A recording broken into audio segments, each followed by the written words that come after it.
नमस्कार मित्रांनो, ठरलं तर मगच्या आजच्या प्रोमोमध्ये आपण बघणार आहोत की रविराज आणि प्रतिमा पूर्णाजींना भेटायला सुभेदारांच्या घरी आलेले असतात।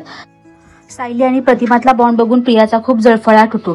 ती सायलीला हात धरून बाजूला करते आणि म्हणते, तुझा काय संबंध, माझी आई येते, हो बाजूला। आणि प्रतिमाला म्हणते, आई तुझी ना सकाळपासून मी वाट बघत होते, आईला कधी भेटायचं, आईला कधी भेटायचं, तुला कधी माझ्यासाठी वेळ मिळतो, म्हणून तुला वाटलं असेल की मी तुला हाक मारली आई म्हणून अशी। तर सगळ्यांना तिचं ते बोलणं खटकतं।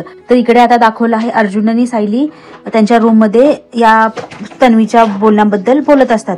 तेव्हा अर्जुन म्हणतो, आई आणि मुलीमध्ये जो बॉन्ड असतो तो बॉन्ड साक्षी आणि तिच्या आईमध्येही असला पाहिजे, त्यामुळे साक्षीनं जे तुटलेलं पेंडेंट आहे ते नक्कीच टाकून दिलेलं नसणार आहे, ते तिने ठेवलेलं असणार आहे। तर आपल्याला त्यांच्या घराची परत एकदा झडती घ्यावी लागणार आहे। जेव्हा महिपत आणि साक्षी दोघेही घरात नसतील तेव्हा सायली म्हणते, पण आपल्याला हे कळणार कसं की ते घरात नाही आहेत।